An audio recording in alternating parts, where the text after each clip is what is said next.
All right, folks, welcome to Gamcast for Wednesday evening. We're here tonight to talk about pardons generally and specifically whether or not they need to be accepted or whether they can be rejected. This is all coming up because the Democrats out there have gotten all these pardons for Biden for their illegal conduct, and now they want to try to pretend, oh, I'm not accepting it or I'm rejecting it. This is a left-wing hoax. But here, somebody you can usually tell by the players. And Jamie Raskin, Daniel Goldman, these types, Adam Schiff, they are just, everything they say is a lie and a blatant lie. It's really sad. But listen to Jamie Raskin try to dance around here because he doesn't want the appearance that he accepting this or getting pardoned is a guilt. So take a listen. Did you accept your pardon, and would you advise your staff to accept theirs?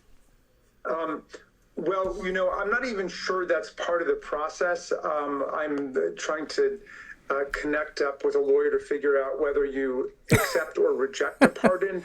I mean, the idea that he's just now connecting up with a lawyer, I mean, that's just the dumbest thing I've ever heard. But anyway. One interpretation I found from some cases is that a pardon is like an executive order or a legislative enactment. It's just public law. And so you don't have the choice whether or not to accept it or reject it. I know there's some contrary authority, so I'm going to try to figure that out. Trying to figure that out. There's no contrary authority, folks. Let me give it to you. It's easy. Law school. There's no debate about this. There's no debate, okay? The pardon, the moment it's issued, you're pardoned. You cannot be tried. You cannot be taken. They can't do anything about you. That's just it. End of story, and he darn well knows that. And if you had any people who actually had any credibility as journalists, they would push him on that. And this man is not just a lawyer. He taught constitutional law in law school before he ran for Congress. He's just a despicable human being. He's getting the benefit of the pardon, but he's going to try to pretend, oh, I don't want the stain of the guilt. Now, to be fair, folks, a lot of people are saying out there that if you accept the pardon, well, first off, there's no accepting. It's done.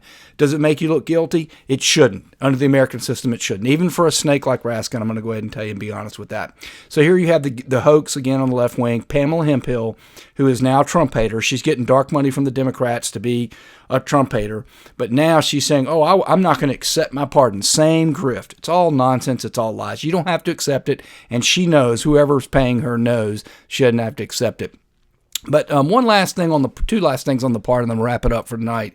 But I want you to understand how evil this January 6th stuff is. These people act like these people are getting off scot-free with their pardons. First and foremost, a pardon does not go back and does not give you back the time you spent in jail. It does not give you back the money you paid for attorneys. It does not ever give you back all the worry that you had for months and months on end. And by the way, it doesn't clear your record. You are still a felon. You can't vote. You can't own firearms, etc. Now, if you were lucky enough to have not been tried yet, then your case was dismissed. But not in the case for other people. And one of the things we need to do with these pardons, and we need pardon reform. You should have the pardon power. We need to amend the Constitution to take it away from the president before the election. That way, at least these snakes would have to say who they're going to pardon before we vote. And here's a good reason right here, because here's Biden well before the election, and I predicted, I'm using my own tweet here, I told you what he was going to do. Listen. Have you ruled out a pardon for your son? Yes. Oh, he ruled out a pardon for his son. I said right here on this tweet, right here, which we'll keep on. And Biden can pardon him if he wins or if he loses. It didn't matter. He knew it. He lied. These pardons are just, don't fall for the hoax. Anyway, if you enjoyed this content, please like, comment, share, and subscribe. If you do, I'll see you on the next one.